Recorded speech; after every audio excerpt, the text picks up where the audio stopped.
Dr. Cain. My old friend, how are you? I was literally just thinking, like, I feel like I'm gonna be talking to an old friend here now. Yeah, it's so good. This Let is me just wonderful. get my mic set up because the last couple times we've talked, it's been in my home office. Now we're in my office The office. office. And where Yeah. is your office? Arizona or Michigan? Well, it depends on the time of year. So right now it's my office is Michigan. Good. Yeah. It's hot. It's hot here. I can't imagine what Arizona's like. And it's finally they're getting monsoons again, but it had been quite a long time, a couple years since they'd had a really good monsoon season, which often like rehydrates the desert and cools the weather, cleans the air. And so finally they're getting it again, but it's been rough in Arizona. What's the definition of a monsoon? Just a crazy rainstorm or what? Yeah, it's a big rainstorm that comes in the desert. And so usually they're really fast and violent and just deluges of rain. And then they're gone and the sky is blue and the birds are chirping. Okay. Because I Yeah. remember when I booked the trip to Havasu Falls like Uh-huh. 4 or 5 years ago, they're like, the best time is to go before August, September when monsoons come because it just gets all Yeah. muddy, like a landslide type of thing. So, And there's so much flooding because the ground isn't used to sucking up the water. right. And so there's tons of flash floods, especially at Havasu Falls. Yeah, because I was looking at pictures. If you see pictures of Havasu Falls, how beautiful the blue is, but with monsoons, all like mud coming down, it looks terrible. It's like, oh, Yeah. that'd be horrible. It's very gross and muddy. What a waste of an experience would be to hike 10 miles and go see that. And Whatever. it's so hard to get in. So you may finally get a ticket and then you could have terrible weather and then have to wait another few years before you can get in again. Exactly. Have you gone? I keep trying to go and every time I go I don't plan far ahead enough and Mm, I haven't been able to get a pass. okay. Because when I did, I went, I think it was probably about 5 years ago now. I called, not kidding, 3 days straight, nonstop. Like I remember I had my headphones plugged to my iPhone, and while I was working, I would just hit hang up, redial, hang up, redial, hang up, redial for 3 straight days. I had no call history besides Havasu Falls, but Falls. I know. But the system has changed since. Now you can there's a waiting list on. They have a website now. It's like, hey, finally, and there's like a Yes. waiting list on the website or something. But I mean, I've had a reason to go back, but maybe one of these days. I would totally recommend if you haven't done Zion. I If have. It's you yeah, have, it's majestic. did you do the Narrows? I did. Yeah, I actually You did. did? I actually did. I was way more pumped to Uh, do the Narrows than Angels Landing because I have a definitely fear of heights. So yeah. I went Yeah. halfway on Angels Landing, and the Narrows. My dad and I did a couple miles, and he was slightly nervous because there was like a moderate to high risk of like the flood or Algae whatever. bloom. Oh, the flood. He was worried about a Yeah, flood. yeah. He's We like, I went don't want to during a get stuck. toxic algae bloom. What's that? So there's this like form of algae that is a neurotoxin. And during certain times of the year, it just blooms and there's tons of it in the water. And so they don't recommend like dogs and kids. And really, they just don't recommend you hike it at all because if you swallow a bunch or if it gets in a sore, then it's a neurological central nervous Yikes. system toxin. We went anyway. We're like, well, Whatever. Like, I'm Dr. Cain. I know all about this stuff. I got the vitamins and minerals. I'm good. within the first 10 minutes, I like slipped on a rock and bit it. And I was like in the water. And I was like, I guess we're doing this. When was that? What time of year was that? It was recently. It was winter 2020. Okay. So it was this last winter. Nice. And did you go anywhere else in Utah? Was that your first time, like kind of going up there? It was my first time in Utah. And that was our big hike is we did the Narrows the Okay. whole day. And then I wanted to do other things, but then we wanted to go to the Grand Canyon. And so Mhm. I'd like to go back and I want to do angels, but I am also afraid of heights. Yeah, I mean, I question like my fear of heights is legit. Some people are like, I'm afraid of heights, and they go do these crazy things. It's like you aren't that afraid of heights. Yeah. So it's yeah, the drop off is legit. It's real. My mind started playing tricks on me when I was kind of about like halfway up. I was like, oh, this Um, is I started taking very slow, short steps. It's like, you know what? I'm yeah. done. I'm done. This ain't worth it for me. But did you go to Bryce Canyon?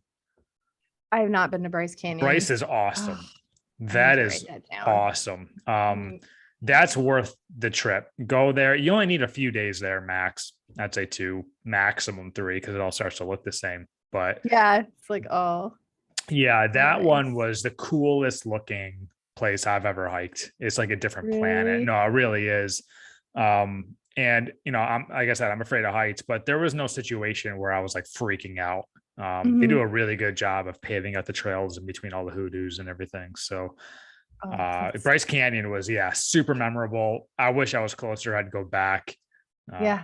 I highly recommend Bryce Canyon. Yeah, for sure. Zion is like the big one. It's got the big hikes, the majestic. Those are Yeah. for your adventure seekers.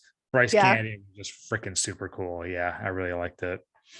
Oh, that's awesome. Thank you for that. And I know that that's not our topic today, but I have to give you one more hiking gift. If you haven't Yeah, been to Joshua Tree, I have not.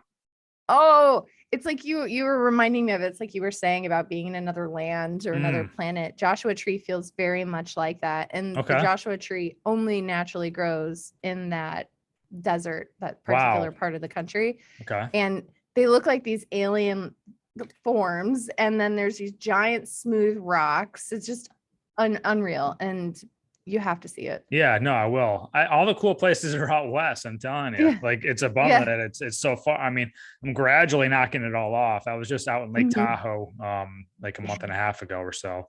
That's Oh, yeah. beautiful. I Yeah, saw that's your gorgeous. pictures. Yeah, Yeah.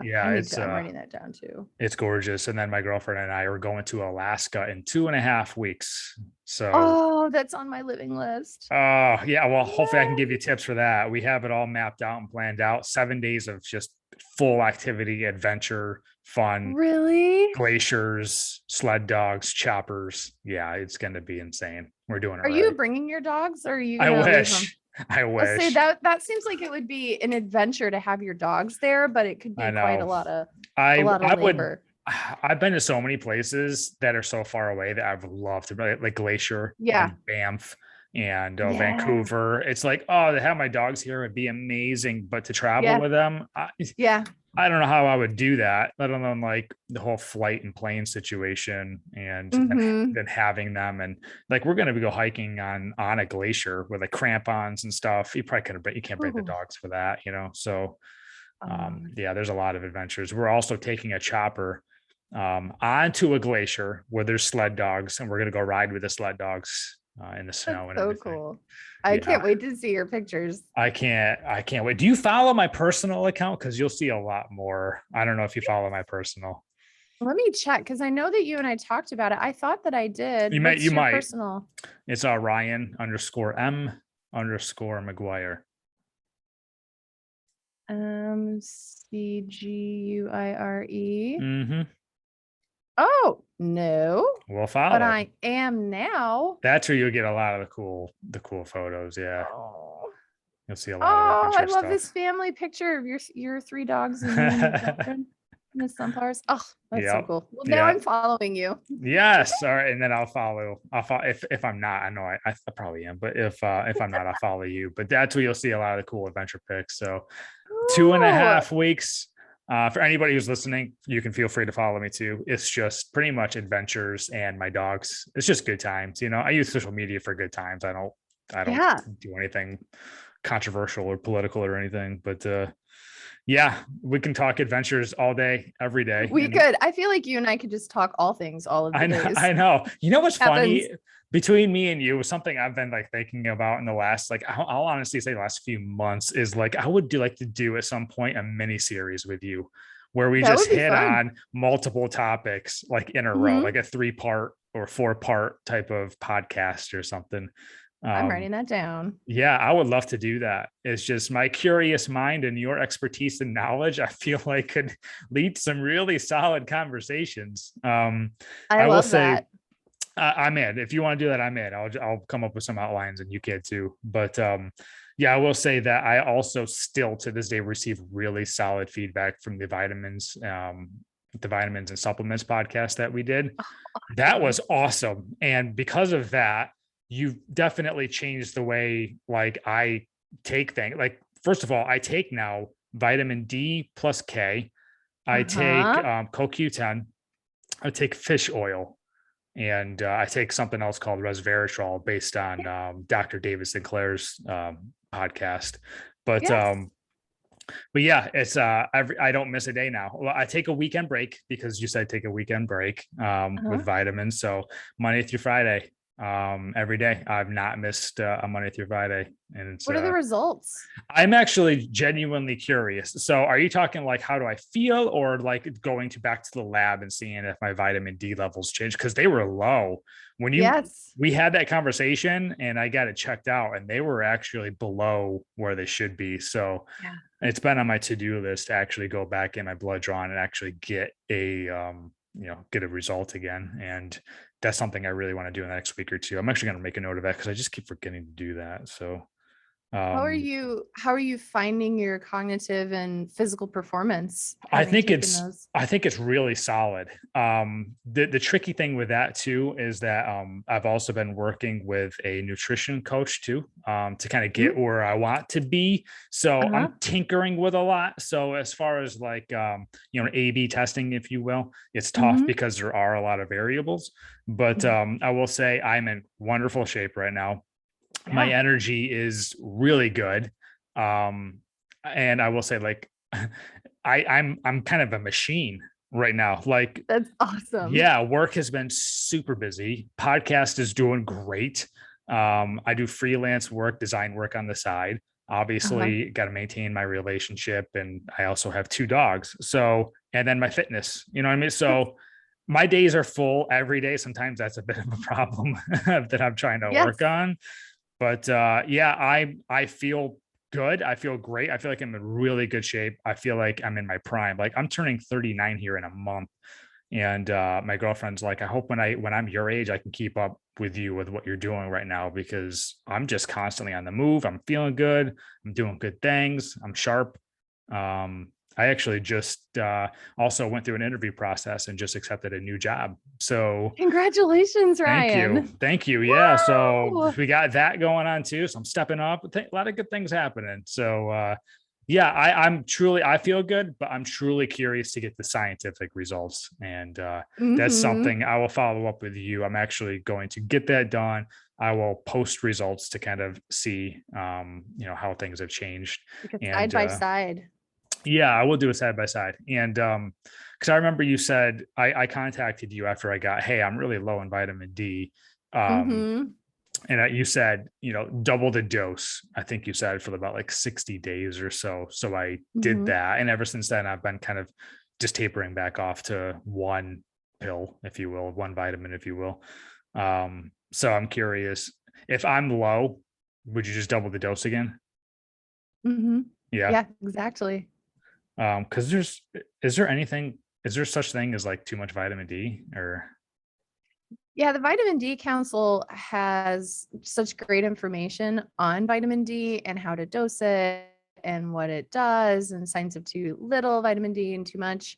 Mhm, And so their reference ranges, their publications are showing that it's optimal between like 80 and 100 blood test levels.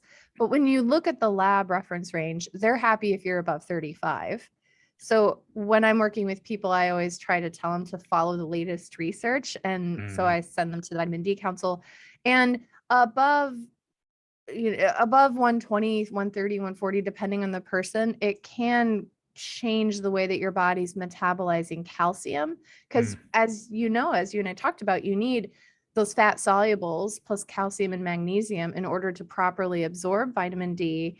And so, because of their relationship intimacy, when one is way too high, it can create abnormalities in the other ones. And then, if your calcium is way out of balance, that can cause cardiac issues. So, really, it's all about the proper ratios. okay. And so Yeah, go and take a peek. If your vitamin D turns out that it is over 100 and it is too high, you just would discontinue the vitamin D for a little while. Okay. And Mhm. yeah, I know, just to cue the listeners in here, we're going to talk about mental health here in this episode, but I'm going to use this time wisely to talk about real quick. You said magnesium. Mhm. I listened to a podcast recently with Matthew Huberman. I'm not sure if you know who he is, but Yes. he was saying how a lot of people are deficient in magnesium. Is that something that you recommend people take? And is that supposed to help you sleep as well?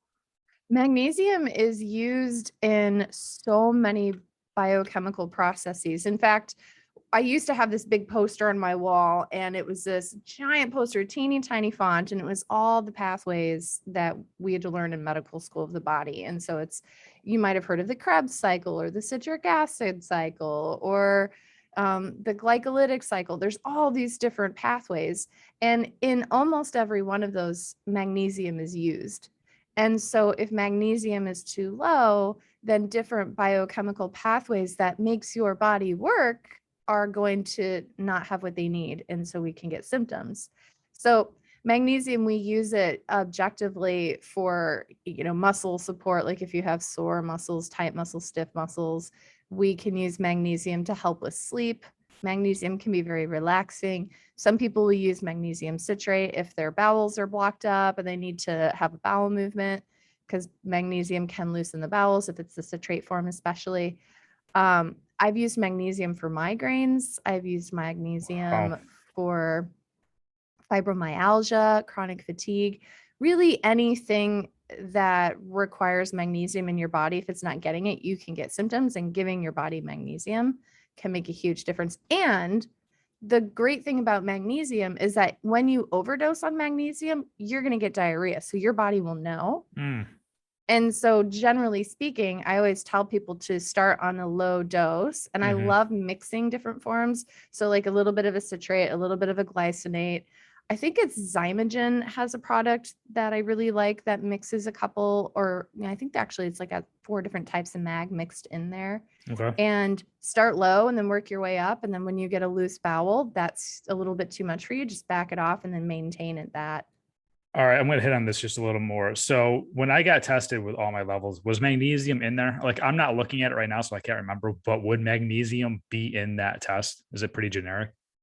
It's not a generic test. Well, your electrolytes. So when you do a CMP, you're Hmm. going to get things that are going to show up in there. But the problem with micronutrient testing specifically is that your body is always trying to maintain homeostasis.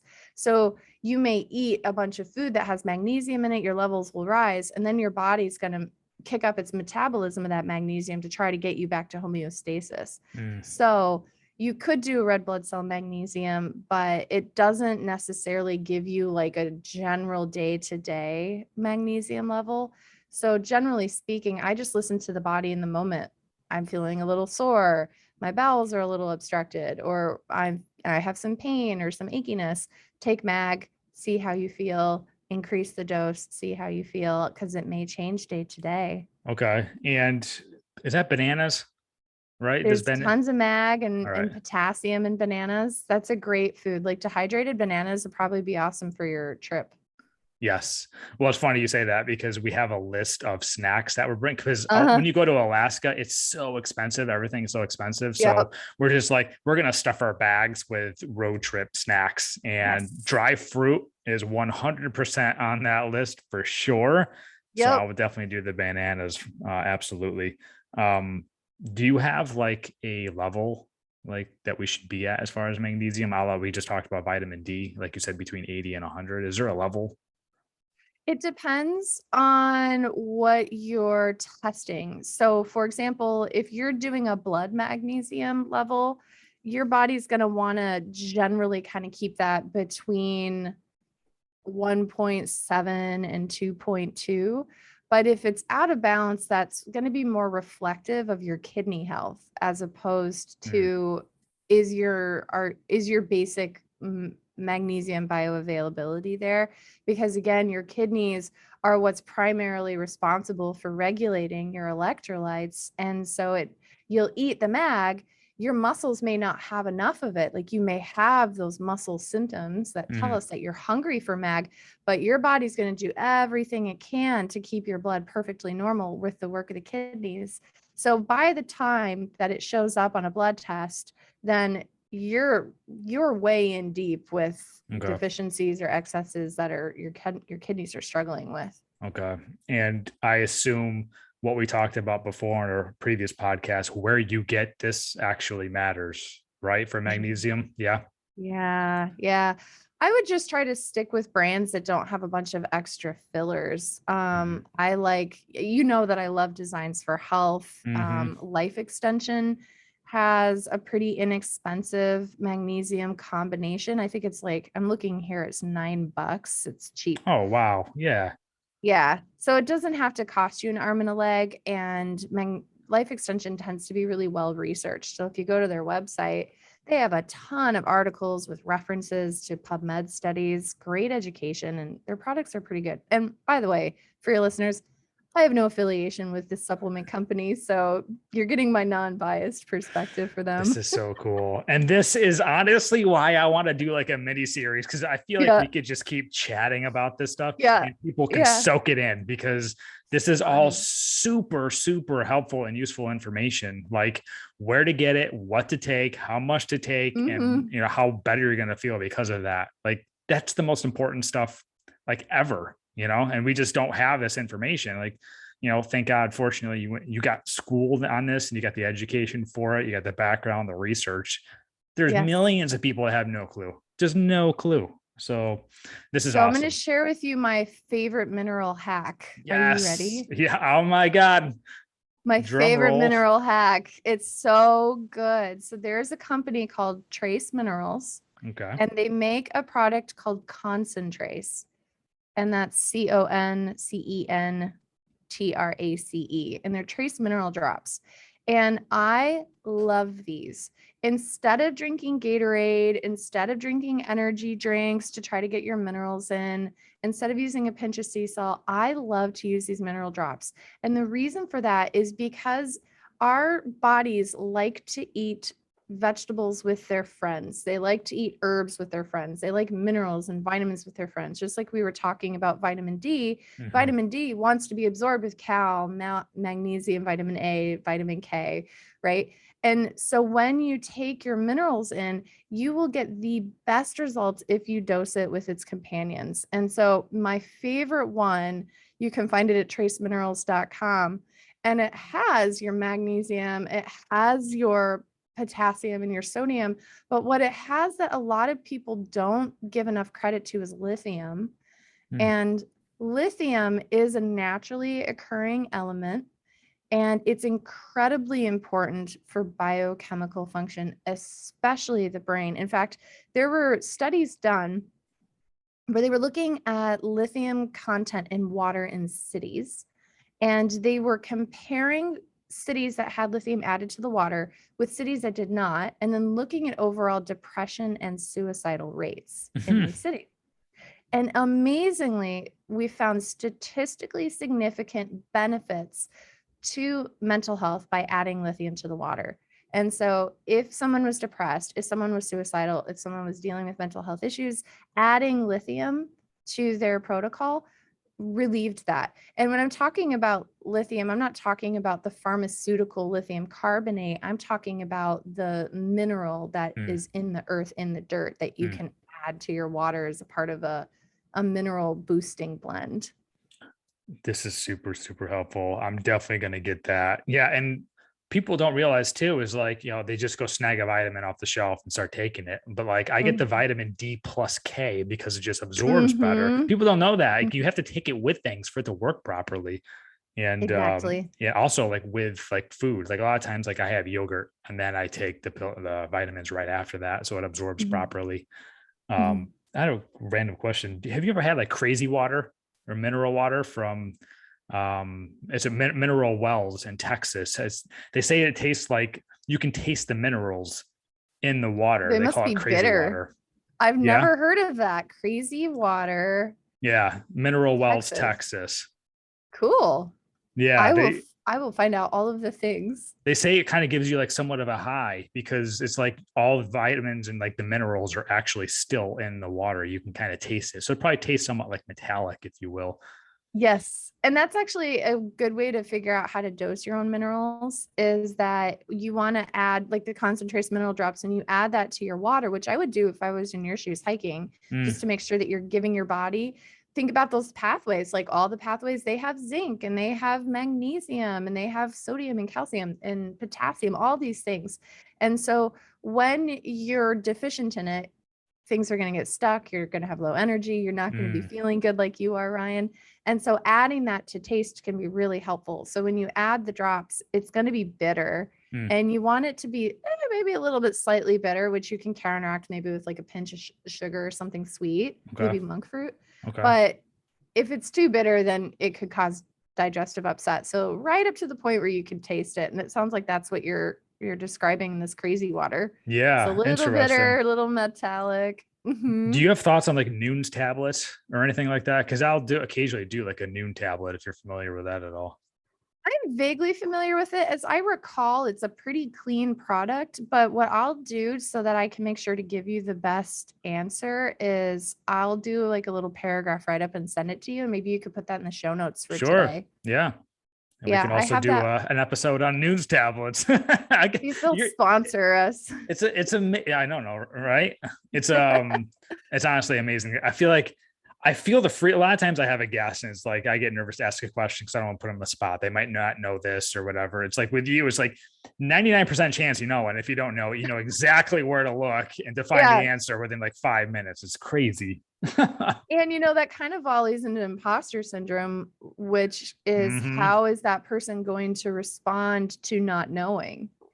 And when I was earlier in my career, not knowing was really difficult for me because my capability and my value as a clinician, as a healer, as a person, one may even argue, was contingent upon knowing all of the things and having the right answers.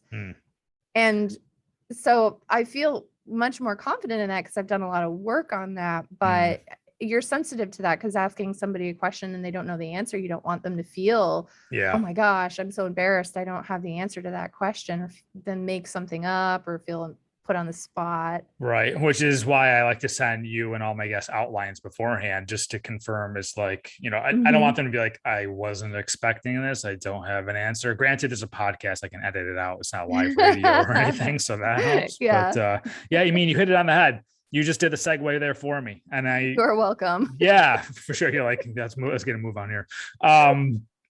Just kidding. But so I wanted to dive deeper into the topic of imposter syndrome. And this is something that I grew up having sometimes. I feel like most people probably do and did, that maybe they just don't know there's a term for this. And I remember hearing a few years back, I was listening to some confidence thing or some kind of a podcast when they're talking about imposter syndrome. I was like, this sounds very, very familiar. I want to look more into this. And it's been on my to-do list to have an episode on this. And I've wanted you to do this with me, but I also wanted to hit on a few other things with you too. So I did those first. Now we're back to imposter syndrome. So for the people listening, can you please give the definition of imposter syndrome? It's basically anxiety masquerading as self-doubt or intellectual fraud. And imposter syndrome is where you feel like you don't deserve to be in the position that you're in because you don't actually know what people think you know. And oftentimes with imposter syndrome, there's this great fear of being found out. So an example, a sign, for you listener, a sign that maybe you're dealing with imposter syndrome is that you feel like you have to over prepare, or you feel anticipatory stress before you have to present, or you feel like as you're speaking that you're saying it wrong, you're not doing enough, and that people are going to read between the lines. And when I say that it's anxiety masquerading as self-doubt, and feeling like you're an intellectual fraud, I think it's really important to look at the umbrella of feeling like an imposter, feeling like a fraud, feeling like I don't actually know what I'm saying that I know, feeling like I'm ill-equipped for that thing that I'm being called to do. Is all of that is rooted in this part of you that feels insecure, this part of you that feels anxious about meeting the demands.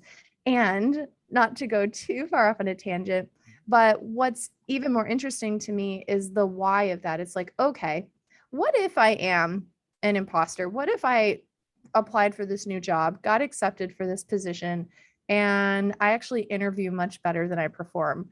What is the worst case scenario? What are you afraid is going to happen? Mm. If you ask me a question about Noom and I don't know the answer to what I feel is sufficient, what am I afraid is going to happen by my not knowing? Why do Mm. I care if I'm an imposter? Right. And that, I think, is the question that's really interesting to explore. Is it tied hand in hand with confidence? It's tied hand in hand with confidence. Hmm. Mm-hmm. Yeah, because there's some areas in my life that I would say that I probably still deal with it occasionally. Podcasting is kind of one of them.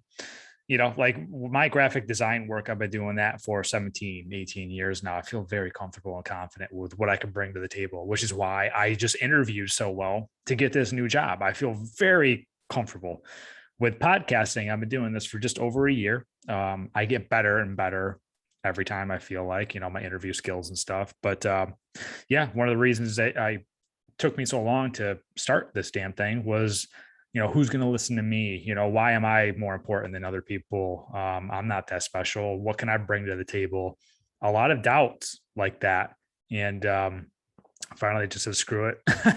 I'm going to do it anyways. But I know we'll talk momentarily about like how to cope with this and how to deal with this. How many people would you say, maybe we'll go with percentage or ratios, deal with imposter syndrome one way or another? That's really, I actually have those statistics for you. I There was imagine it's high, right? I yeah, mean, yeah. it's really high. The numbers is probably going to surprise a lot of your listeners. And so there's a research study recently published by Kajabi. And so Kajabi is a leading knowledge commerce platform. And so they released a report, and amazingly, 85% of entrepreneurs report dealing with significant imposter syndrome, feelings of self-doubt, feelings like a fraud. Yeah, I actually did a little research into before we had this conversation, and what I kept reading was high achievers are often Uh-huh. the ones that deal with it. And I remember hearing a story. I don't remember the story, but I remember hearing it watching the Olympics with Mm-hmm. one of the Olympian swimmers dealt with like imposter syndrome. Can you explain that? A lot of high achievers, Tom Hanks, Emma Watson, Maya Angelou, Neil Armstrong, have all described dealing with imposter syndrome. And the high achiever part of it, I think, is because as a high achiever, there's a biological cause related to dopamine, but I also think that there is a sense of value that we place in achieving. And I think you and I talked about the Enneagram as it relates to this. And so for those who aren't familiar with the Enneagram, is it looks at the ways that we deal with trauma as people Hmm. and the ways that we adjust to trauma, compensate for trauma, deal with trauma. And they've found, and this originated before written tradition. This came down from the Sufis. This is an oral tradition Hmm. that was then modernized. And they've found that people sort of fall into 1 to 9 of specific categories. And the achievers are their Enneagram type 3. And the way that these people deal with trauma is that they try to achieve. And so I resonate with that. I'm a 3 on the Enneagram. And so the way that when I was growing up, my dad was a Marine, and your value in the house was contingent upon what you produced, what you achieved, what you did. It was this mentality of you could go into poverty unless you get yourself out with the good old pull yourself up by your bootstraps kind of behaviors. And so you had to achieve. And so then in my brain, I have this belief system, this core belief that is rooted in an anxiety, a fear of failure, a fear of poverty, that is driving this need to achieve. And so then we have this organic trauma, and then we have this drive, and the drive is trying to avoid suffering. And so you have this mentality of, okay, I need to achieve. And so then we see these incredibly innovators, these incredibly talented Olympians who are driven and fueled by this need to achieve. And then when they're achieving, we start to see changes in neuroscience, right? So let's just think about basic social media so that it could be relatable. So most people who are listening to this podcast are on social media in one way or form. And we've seen in the literature that when you post a picture or something online and you get a like, that your brain gets a dopamine hit.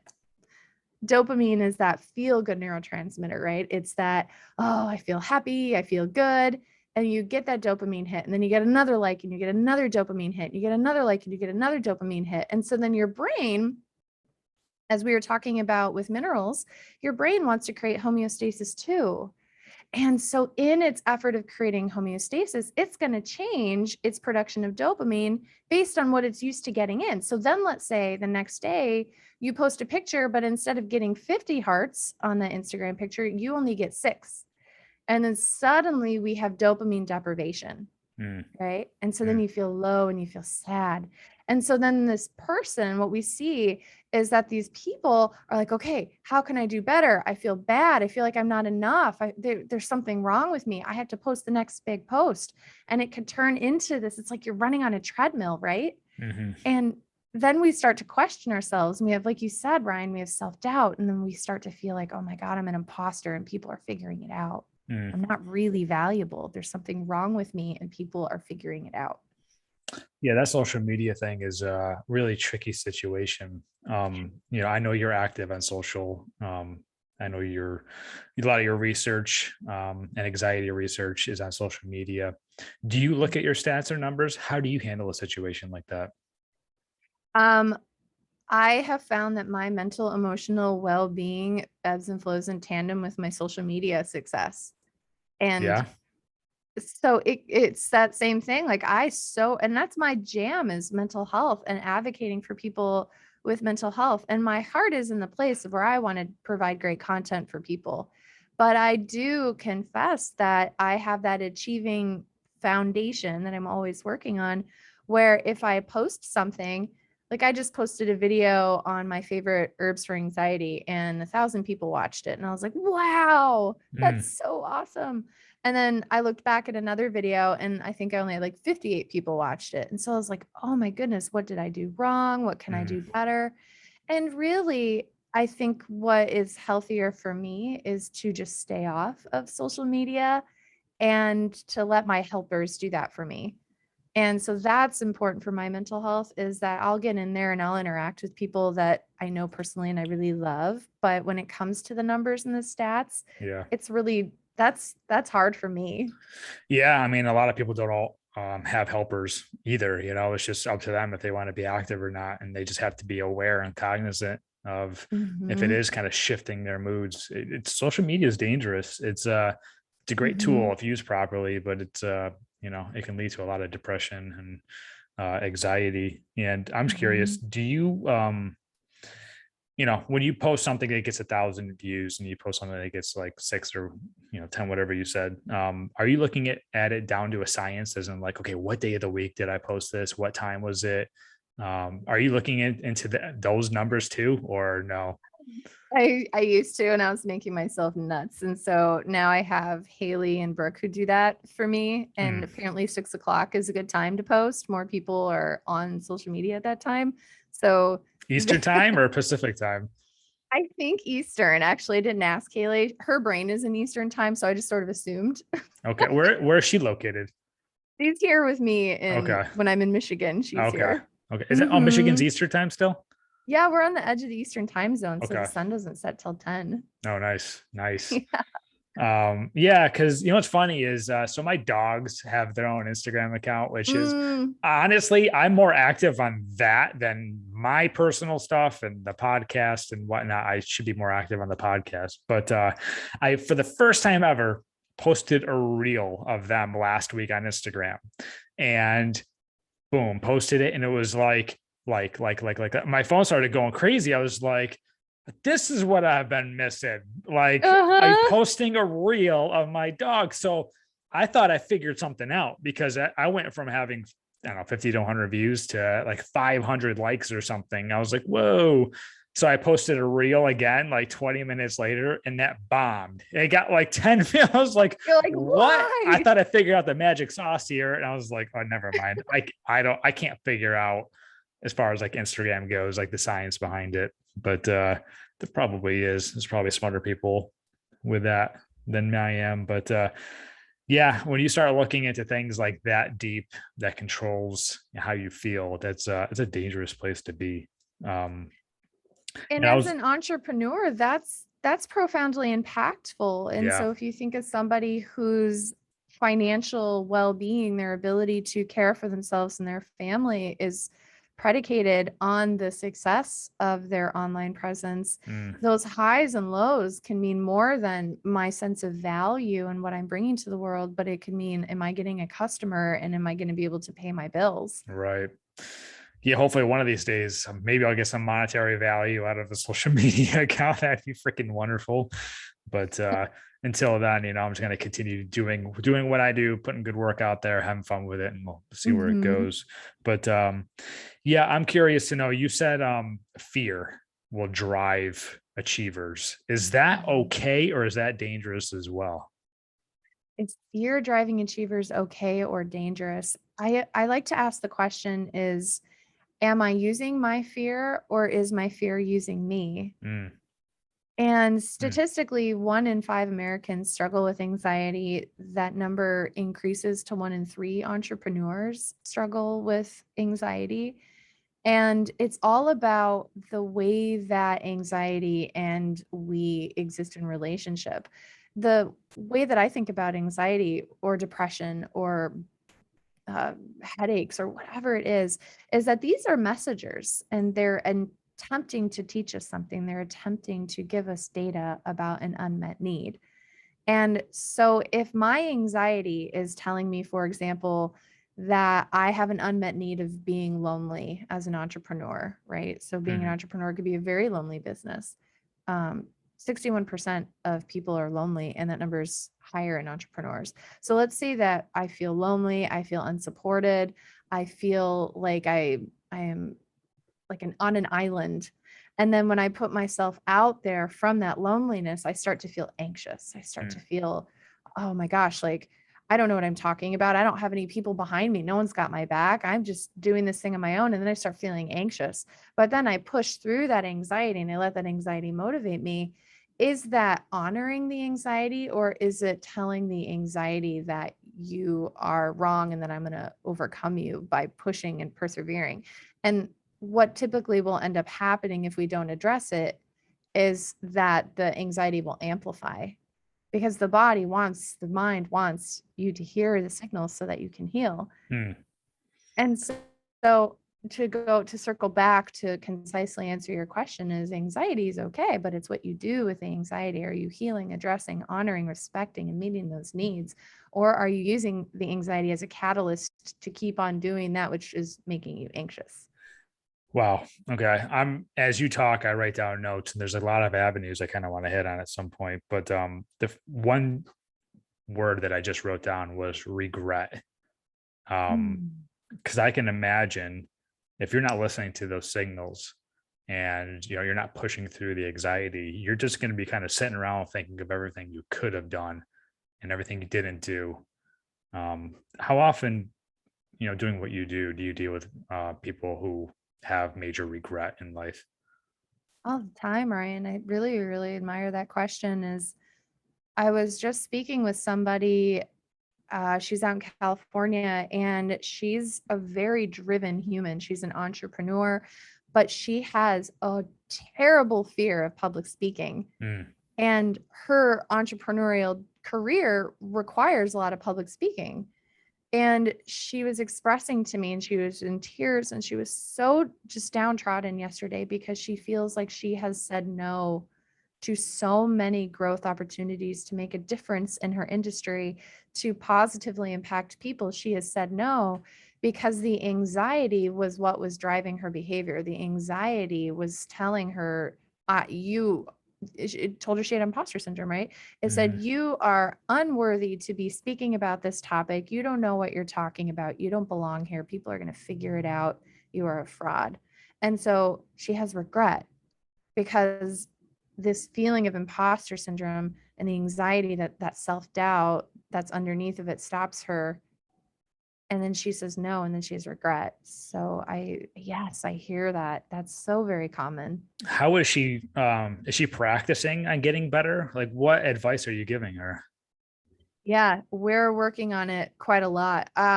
There's a lot of strategies that I can share with you. I have a couple of blogs where they're all written out too. So I'll give you the links so that you can share it in the show notes. But I have how anxiety can make you feel like an imposter. And then I have 3 steps for that. And Okay. so she and I are working through those 3 steps. And then I also have 5 solutions for entrepreneurial mental fitness.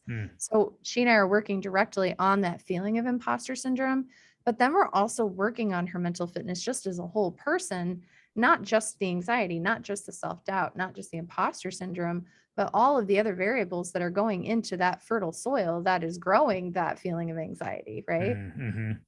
Yeah, honestly, I think fear drives some of what I do, but I think the feeling of regret drives me even more. I don't ever want to be regretful that I didn't try something or do something. And like I said, it kind of goes hand in hand, like with confidence. Like once I started to be more confident in who I was, what I can bring to the table, then it was more comfortable of me trying new things. And when I try new things, I started to enjoy them. And then it was like, okay, well, if I enjoy this, I can try this and try that. And one of the things that comes to my mind is 8 years ago, I was in a really serious relationship at the time. And like we had talked about taking like vacations and traveling and stuff, right? And then so my mind was made up that I was going to take these trips with somebody. And when the relationship ended, it was like, it's okay, I'll just wait for someone else to come along and I'll explore and take these crazy adventures with somebody. And then a year went by, didn't happen. Another year went by, didn't happen. I was like, I started to regret just sitting on my ass and not doing anything. And I was like, forget it. I'm just going to start doing something. And as simple, as stupid as this may sound, or as simple as this is, 15 is my lucky number, right? So I remember when January 1st, 2015 rolled around, I said, this is going to be my year, period. This is, I'm making it happen. I'm just going to start saying yes to things. And that's when I was like, I'm just going to start doing it. And it's amazing how much when you just take a step, how many doors start opening in different avenues. Like let's say here, like the podcast, like that took me a while to get over. Look at the conversation we're having now. I'm almost on episode 50. The knowledge I have, right? Yeah, the knowledge I have, the people I've met, the relationships I've created is insane, all because I just took a chance, So yeah, I know that was kind of long-winded, but like I said, Can I ask you more about that? yeah, let's go for it. Well, I'm curious how you got from that point A to point B. So you're expressing that you had this feeling of, oh my gosh, why should I do a podcast? Who's going to listen to this podcast? Yeah. And so that's point A. And then point B is, I'm just going to take this opportunity. This is my year of yes. I'm going to do this. Mm-hmm. And then in between, right, there's all these feelings between A and B, between, oh my gosh, and yes. Yeah. Anxiety, insecurity, self-doubt, fear of regret, All of it. all of that soup, Yep. that can of soup, if you will. So how did you traverse between the two of those?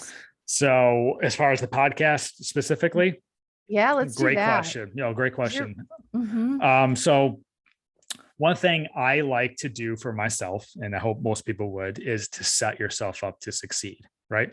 I don't ever want to start something and just let it hang and just kind of give up and quit. If I'm going to start something, I want to see it through and I want to do it to the best of my potential. So to me, it was when I started to get really serious about it, it's like, okay, come up with a name that makes sense for the subject matter that I want to talk about. well, my subject matters, it varies, I think that's kind of what makes my podcast kind of fun too. You just never know what you're going to get. But so I was like, okay, so come up with a name, think about it, and then once that happens, come up with like different topics and subject matters you want to talk about. So it's funny, one of the other words I wrote down that you mentioned probably, I don't know, 30 minutes ago or so was prepare. I am an over preparer, and I was going to ask you about that. So, I'm very creative by nature. It is just what I do. It's how I was born.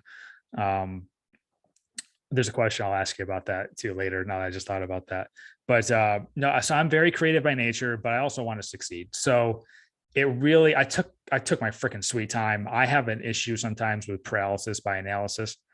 Oh, I So feel you. yeah. And so like, I didn't want to put out work that was going to be kind of crapped on or be like, this is terrible. Like, why'd you bother doing this?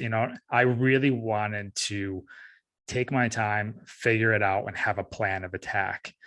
I really dragged my ass on that. That was what took me forever. But once I kind of like it started to click. Once I started to come up with the name, I was like, okay, cool. I want to talk about this and I want to talk about that and I want to learn about this. And it just I became very comfortable with being the person that just doesn't know the answers.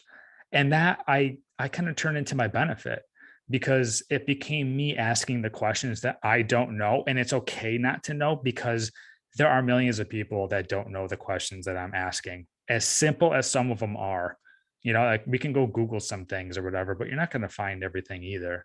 And, like I'm just thinking of one of the podcasts I did a couple months ago was on like real estate and buying a house. There are millions of people that know that, but there are probably a ton of people that just don't know, like, what does a mortgage mean? And how does that work? And what does interest mean? And just really simple questions. And, there was a big part of me that felt kind of stupid asking these questions that are just so basic. But then I kind of turned that in my mind as like, that's what's going to make me a little different, is I'm going to be a podcast that asks sometimes the stupid questions, but people are afraid to ask that, because it's just like, you ever like, I'm going to admit something. I'm curious. I probably shouldn't admit, but I never seen The Godfather, right? I've never seen that.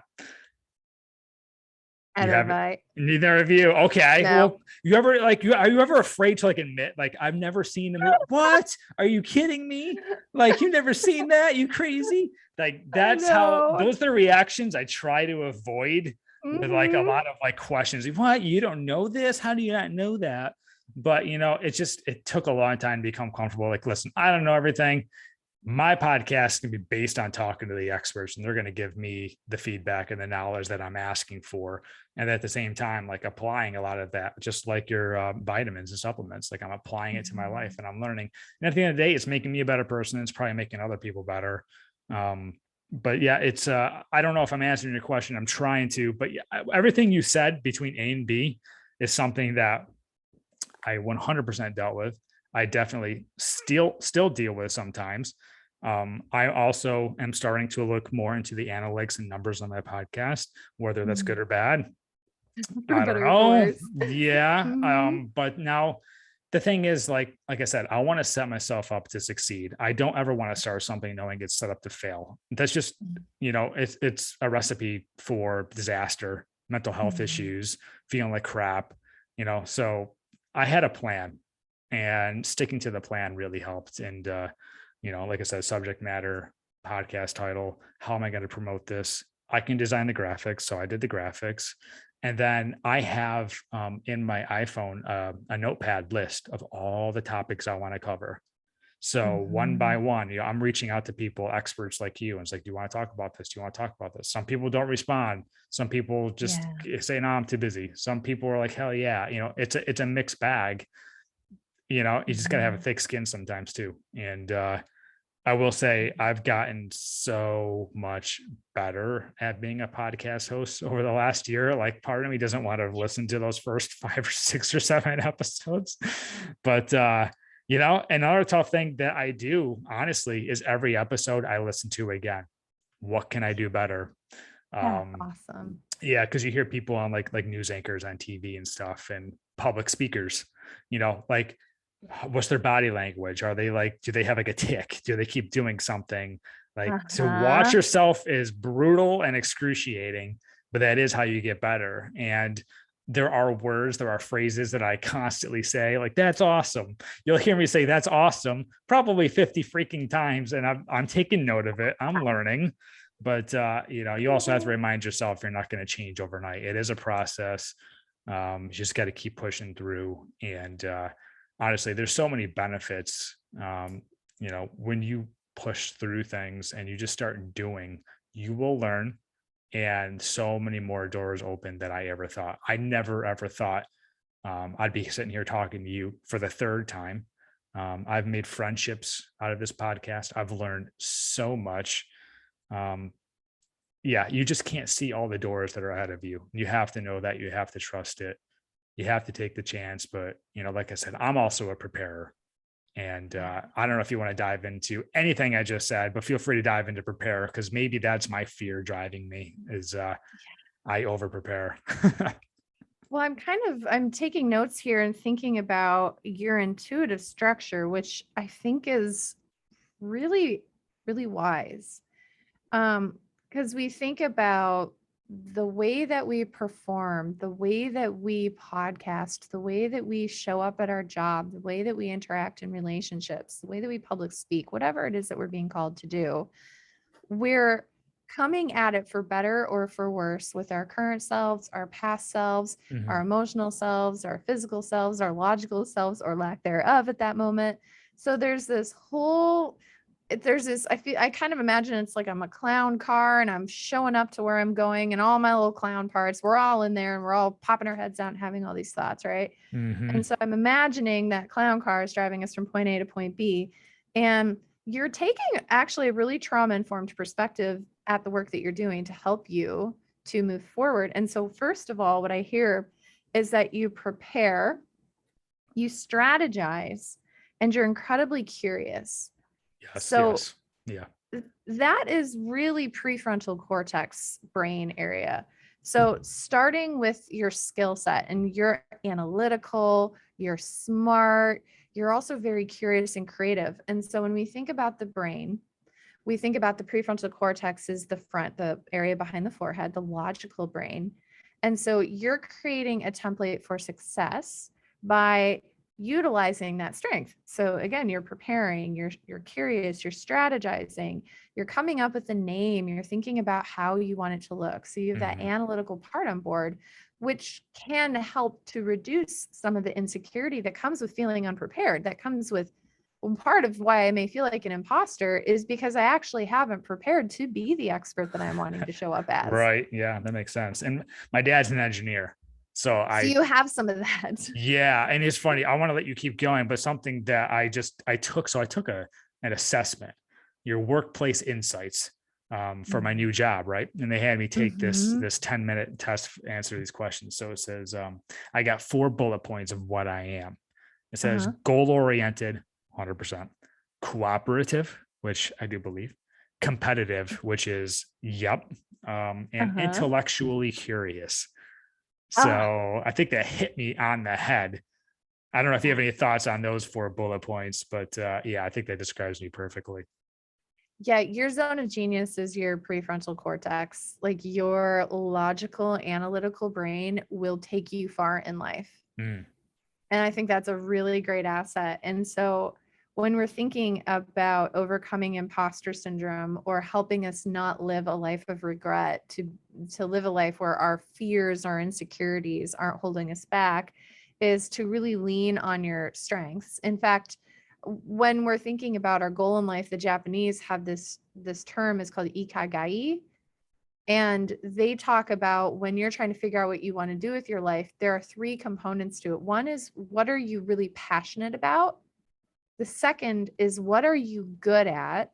mm, And then the third is, what is valuable enough that the world will pay you for? What can you make a living doing?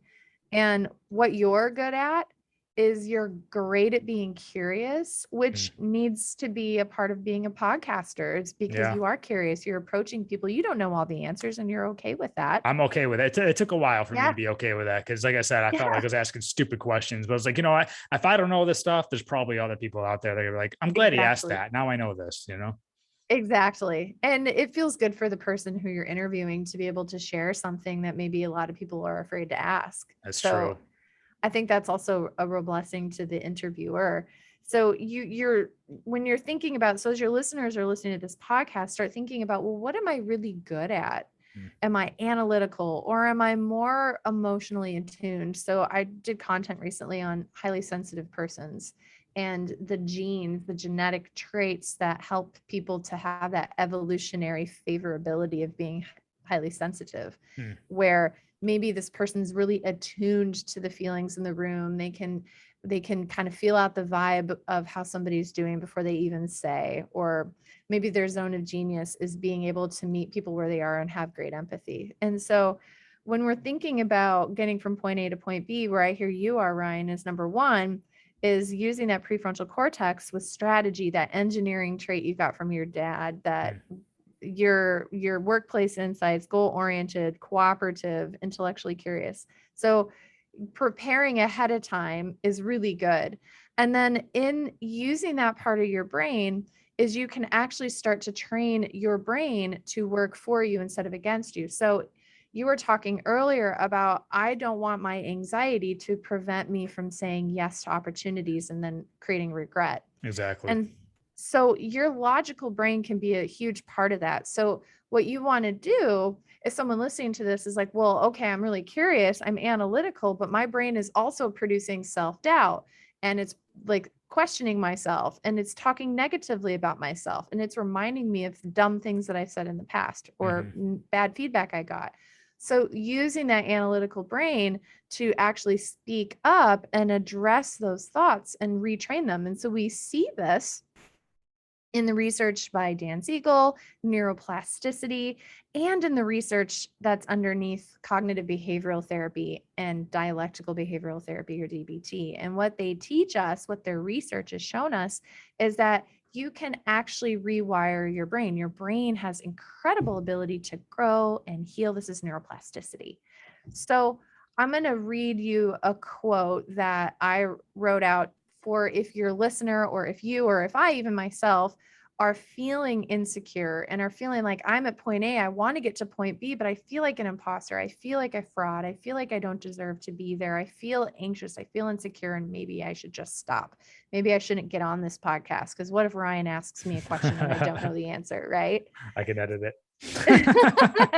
There's always editing. So for your listeners, this is what I want you to, and it's a little bit long and it's on the blog. So I'll send you a link so you can read it. But what I want you to say to yourself, okay, when the imposter joins the party, this is what you're going to say. These thoughts are not mine. These thoughts are from my imposter syndrome part. This part is a symptom of anxiety, and I am choosing to no longer let this part run the show. I accept that I don't know the future, but I can choose how I live now. So whenever the self-doubt comes up, you acknowledge that part, you label the part, and you accept that that part is there, because remember, what you deny will amplify, what you suppress will express, right? So you acknowledge, you accept, and then you choose to live the life that you want, which is what you do, Ryan. You're like, I'm 2015 hit 1/1/2015. You're like, you know what? This is where I've been. These are the no's that I've been saying. I've been waiting, and I am choosing to start saying yes to going on these adventures, right? And I recommend that to anybody and everyone. Just say yes, because something I have written down here that I ask myself constantly is literally, what is the worst that can happen? And I feel like people need to ask themselves that and give an honest answer, because I think people feel like the worst thing can happen is like 10 times worse than actually what really can happen. And, in my mind, for nearly every time I ask that question, the pro majorly outweighs the con. like big time. Mhm. Like all these doors Mhm. can open if I do this. This one might shut if it doesn't go well, but you're going to learn from it and see that as a positive too. Mhm. So then logically, let's say that we're totally on board. You do that mantra, you just say yes, you figure out what's the worst that could happen, and it's okay. Logically, I get that. But if you're anything like me, your emotions are like, I don't care. I'm going to be anxious anyway. Yep. And that's what I was telling you about my friend in California. And so who's terrified of public speaking and who's given up opportunities and has a lot of regret because emotionally her emotional brain isn't on board with her logical brain. Hmm. And so when we're thinking about brain science, just to do a zoom out again, as we're talking about three parts of the brain, the prefrontal cortex, that's the logical brain. That's Ryan, that's your zone of genius. Your logical brain is badass. It's amazing. And so we also want to increase our emotional brain fitness. You've probably heard of this as emotional intelligence or EQ. And so when we're thinking about emotional intelligence, this is thinking about the limbic system. This is thinking about your midbrain, which is responsible for the production of emotions that can come regardless of thoughts. So sometimes we can feel insecure, we can feel doubt, we can feel regret, we can feel anxious, even though it doesn't make sense logically. You've gone down the list and it's just bananas, but we still feel that way and we can't help it, right? Mm. So, what do we do when we have this limbic system overriding our logical brain? There's a couple of approaches. One is to do parts work, and Ryan and I did an amazing podcast about parts work where we kind of walk through how to do that process. So, go back and listen to that podcast where you want to go in and pay attention to that part. It's like we said at the beginning of this interview today. It's always like, well, why? What is that really about? Let's go deeper. It's always digging to try to find that nugget in the middle. Mm-hmm. And so we want to make sure we do that. But then there's also a hack to having control over your limbic system, and that's called gray matter. So gray matter is this wonderful thing that we have the ability to grow more of in our brain that can create highways between the different areas, your prefrontal cortex and your midbrain / limbic system, and also your brainstem. And so what we can do when we grow more gray matter is that we will have more control over our automatic responses. We'll be able to re-regulate ourselves much more quickly so that we're not just victims of our monkey brain having these reactions that we wish wasn't happening, right? So gray matter. There are a few ways, and this is shown in the clinical literature. This isn't just Dr. Cain's opinion. This is actual science-based literature. You'll see it coming out of, again, Dan Siegel, the Amen Clinic. We're able to look at gray matter on SPECT scans, functional MRIs, different types of brain imaging, and we're able to do studies where people utilize these techniques, and then we do it before and we do it after. And there are statistically significant benefits to it. And the first thing that you can start doing immediately is meditating. And I need to do this. Something I need to do. I'm you terrible at have it. to do it. I know. And they always say that if you only have time to meditate for 5 minutes a day, then you need to meditate for 20. If you only have time for 20 minutes a day, then you need to meditate for 2 hours. And as I'm saying this to you, I am a baby transcendental meditation practitioner. I just started training and learning transcendental meditation, and it is so beautiful, effective, and easy. And I promise you, my teacher, he told me, he said, Nicole, you are going to be who you are going to be, or you are going to be who you will be if you meditate. Wow. Which is kind of confusing at first, right? So you're going to be who you're going to be, or you're going to be the person that you will be if you meditate. That the effects are so profound. I think I needed to hear that, honestly. Yeah. Because like I told you earlier, like I've been like a machine. I have so much going on. I don't freaking stop or sit still. And I can imagine how much of a better machine I could be if I actually took that time to do that. You got to Yeah, meditate. I That do. will make all of the difference in the world. That will change your life. My teacher is trying to get me to do 20 in the morning and 20 at night. And I am a non-compliant student, so I'm calling myself out right now too. But if your listeners can simply start for 5 minutes a day, that is enough to be clinically significant. And the effects of meditation. So why, okay, so Cain is telling me I'll get more gray matter. Why do I care?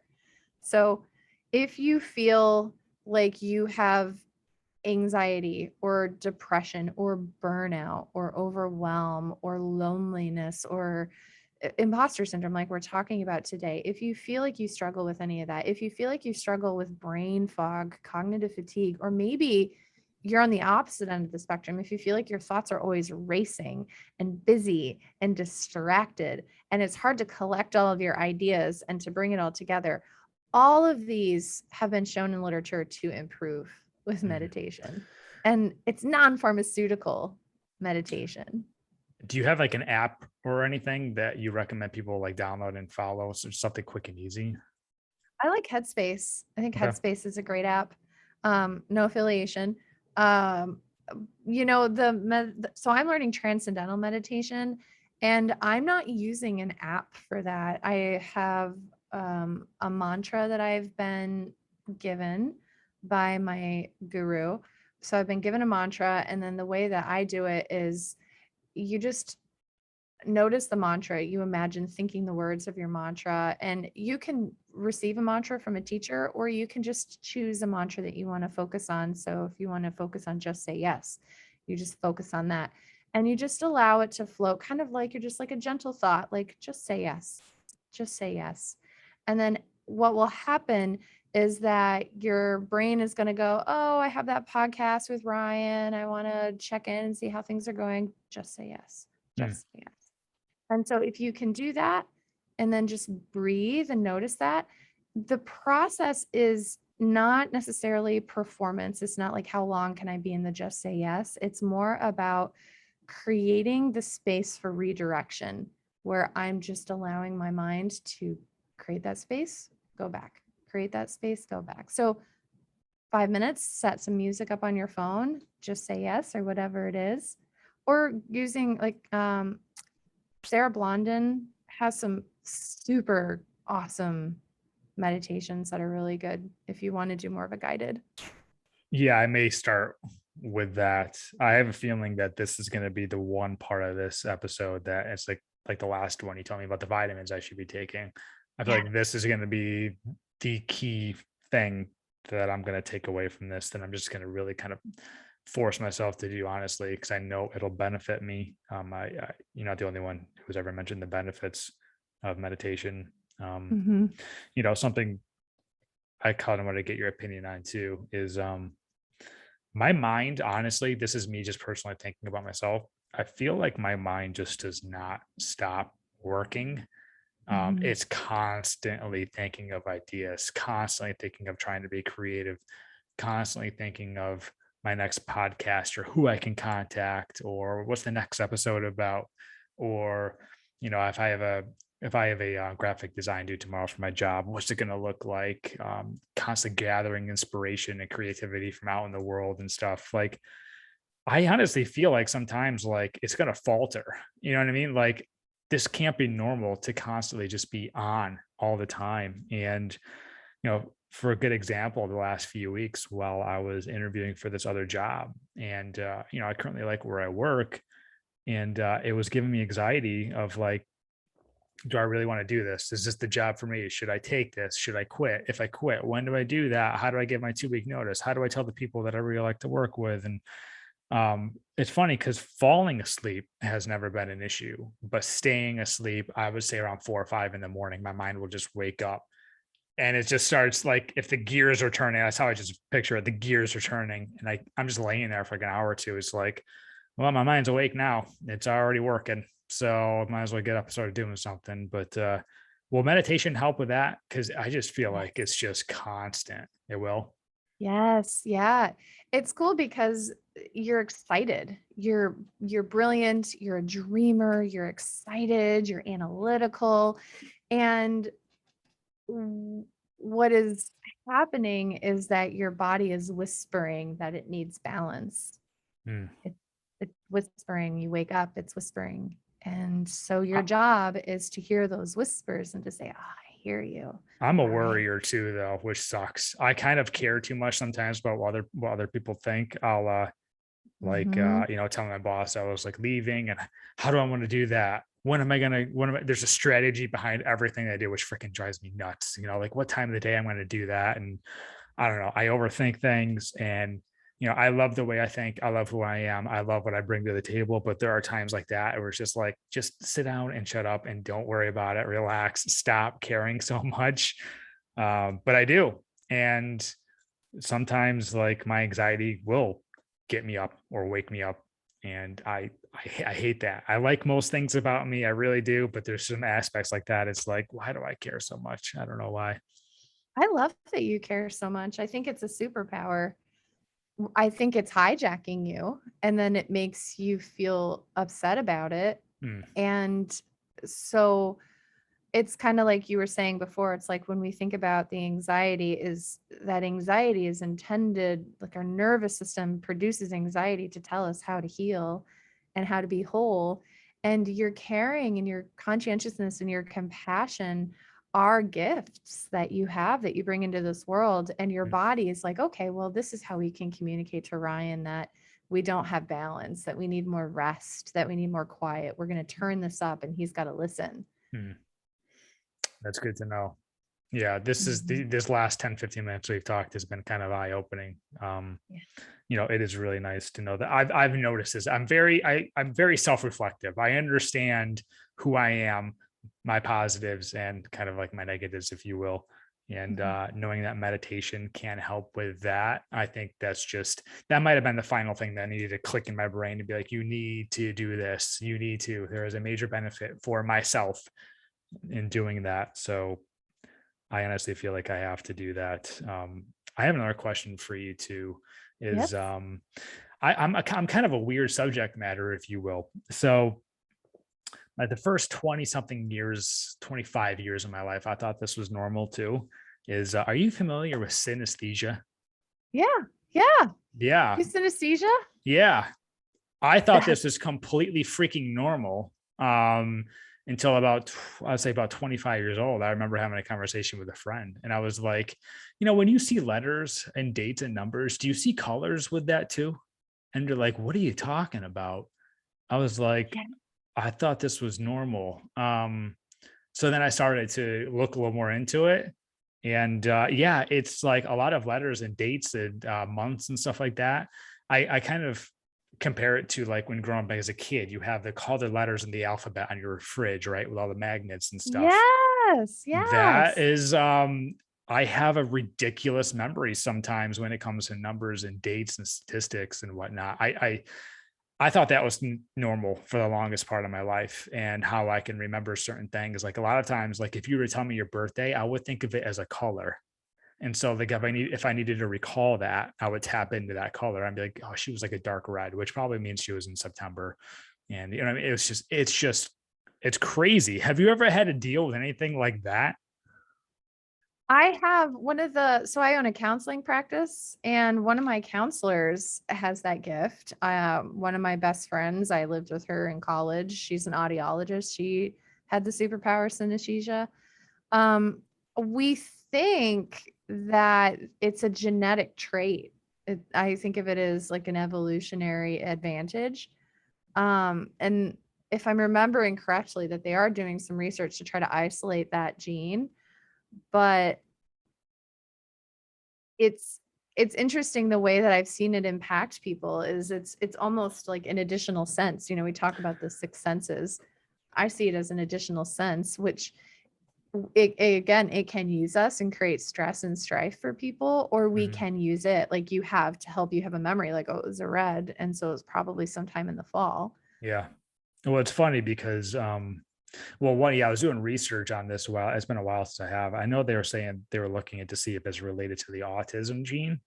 Mhm. And yeah, it's just so when I was like probably 8 years old or something like that, like I picked up the piano, boom, picked it up super fast, just rocked it out. Like to this day, my parents are like, you picked that up so fast, the music you were playing and everything is funny because they can compare it to my sister. So my sister and I did similar things at similar times. And they had, you can kind of compare the two where we were as far as like the level and the skill set. And she's like, yeah. I was like, yeah, you were 2.5 years younger, but you advanced so fast as far as musically gifted. And trying to think what else. Yeah, like super creative. Obviously, like I've been drawing and all that since I was a kid. My sister still to this day gets super mad at me that so do you remember overhead projectors in high school? Oh yeah. So overhead projectors back in the day, that's how everybody took notes. The teachers wrote down stuff and you have to copy it, right? So all throughout middle school and high school, all my teachers would tell the stories in the overhead projectors, write down the notes, and I would remember it from that. And then I would do A's in high school and whatever, right? And so my sister would spend hours and hours and hours studying, not remember things. And she's like, what the hell? How do you not study? I'm in my room for 10 minutes, just going over everything. And she's taking hours and my grades are better than hers and stuff. It drove her insane. But yeah, this is something that took me a very, very long time for me to figure out that I am a little different. You say gifted, I guess it's up for debate. I'm not going to pronounce myself as that, but it is a little different. It's funny how another just random story too is one of my good buddies sent out an email that we thought it was the funniest thing ever, right? It was so it doesn't really matter, but it was some eBay buyer that was like kind of giving them strife or whatever. We were just laughing at it.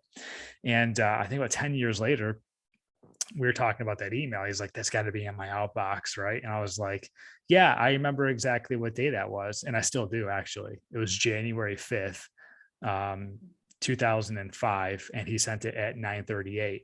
And it's just ridiculous. I can start because we had this conversation 10 years ago for something that happened, I think about 6 years before that. And it's so stupid that I could remember stuff like this. And It's amazing. well, the thing is that took me a long time to understand is people just don't remember stuff like me. So it's like, you don't remember that? You don't remember I said that? Do you remember that conversation? And the constant answer is no. And it took me a long time for people to be like, or for me to realize that people just don't have that recollection. And I had to understand that. And that's okay. It's not like they weren't paying attention. They just don't remember the stupid stuff that I do. Your brain has this incredible potential for you to use it in ways that I think are beyond what you've probably imagined at this point. You just have so much computing power up there. And what I love about your curiosity is that you're always wanting to take that next step. You're always wanting to cross from A to B. You're always wanting to say yes because you don't want to live in regret. And you've acknowledged and you've done the work and you've inspected what it means to have self-doubt, imposter syndrome, and all of these things I feel like are catapulting you into this wonderful way of being in the totality of who you are that can make such a huge impact in your personal life and in those that you love in the world. So I feel like just to emphasize what you're saying, it's like, I think it's a gift. I think in the literature, we see it as a gift. And through meditation, I'm so excited to talk with you in a year from today and to see how that part of your psyche, how that part of your brain transforms with the meditation. So I think there's really cool stuff in store for you. Oh, that's awesome. Yeah, that makes me super happy and excited. Yeah. Not to sound like conceited or cocky or anything, but like I remember having a conversation probably 5 or 6 months ago with my girlfriend. And I said, listen, like I'm starting to understand like the way I remember things, the way I think about things, my creativity. It's just, I think it's a little different. And I remember telling her like, I think I am capable of so much more. And I was like, I don't necessarily know what that is, but I know it's not sitting on a computer creating graphic designs all day. I love doing that and I'll continue to do that. It's my career. I'm good at it. But I said, I know I have the mind that's capable of doing something greater. I'm still trying to figure out exactly what that is. And I remember saying like, it might be this podcast. It might be tapping into knowledge and curiosities and bringing stuff like that to the world. I feel like I can do more. I am capable of doing more. My mind allows me to do great things. And I'm still trying to understand that. And, like talking to someone like you, I think helps me understand that. And also like the fact that I really need to start meditating, maybe will Mhm. also allow me to figure some of that out or tap into some, potential that I may have and not see or something. But, yeah, it's funny. Mhm. I just had this conversation with her a few months ago. I was like, I know I'm capable of great things. I don't know what it is, but I know I can have a legacy, um, and maybe this is it. We'll see.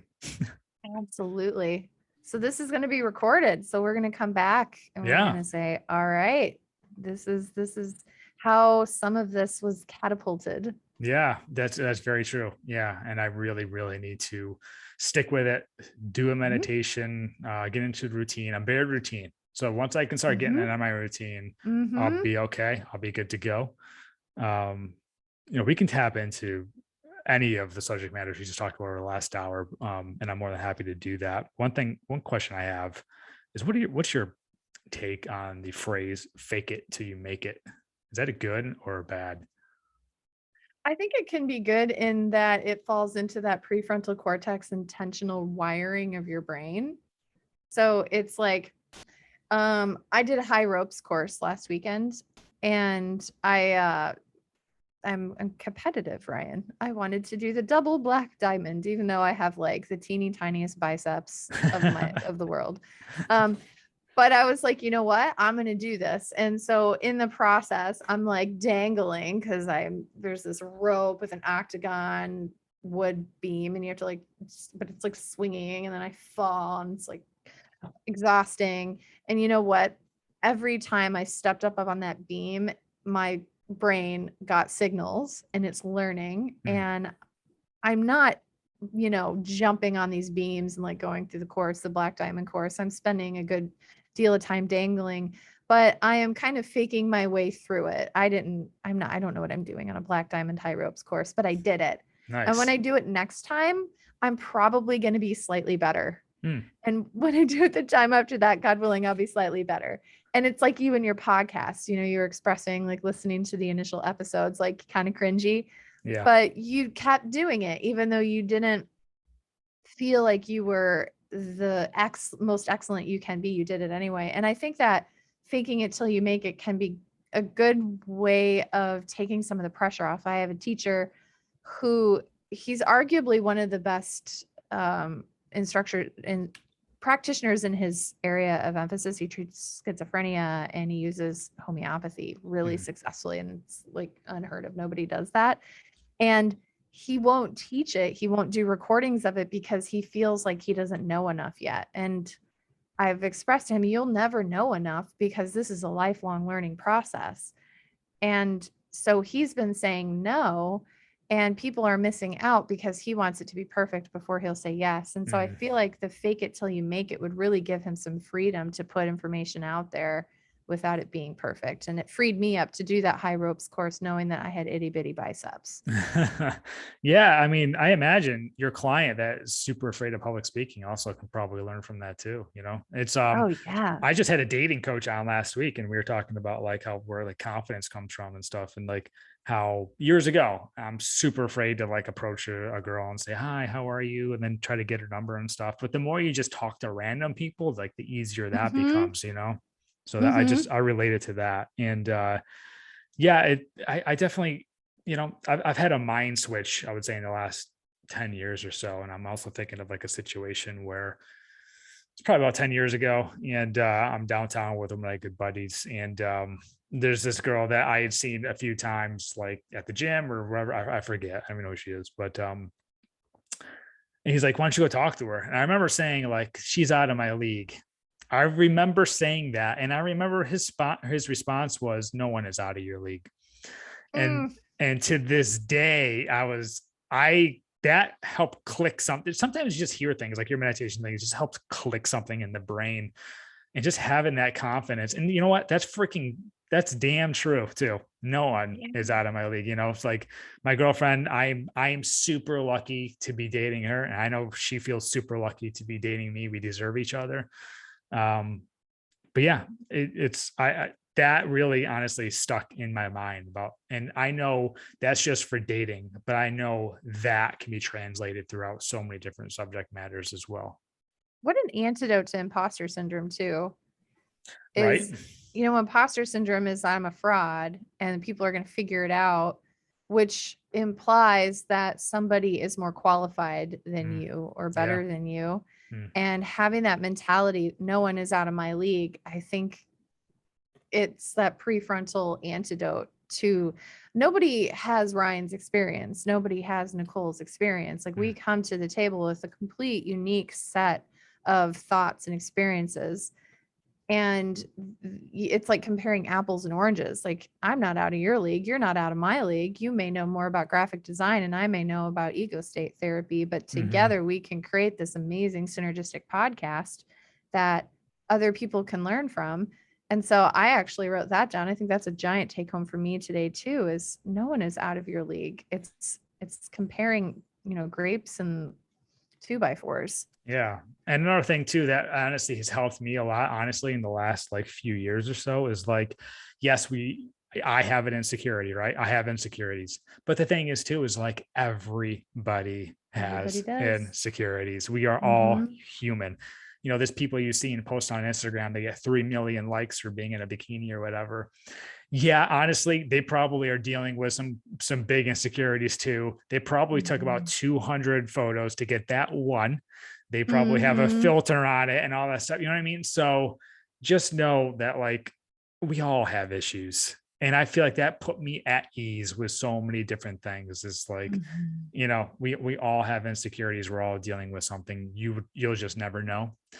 This podcast gave me a platform to be kind of vulnerable with mine, which I feel like has been very therapeutic. It's great. It helps me connect with people. And they're like, before you know it, it's like, I have that too.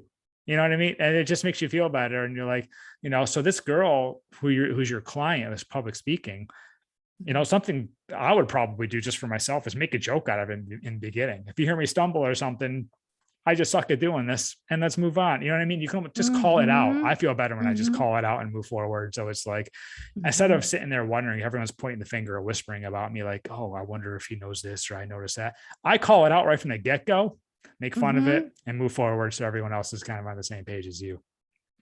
Yeah. I think that's brilliant. And just remembering that, like Tom Hanks, who's one of the most lovable people, like he has imposter syndrome. Exactly.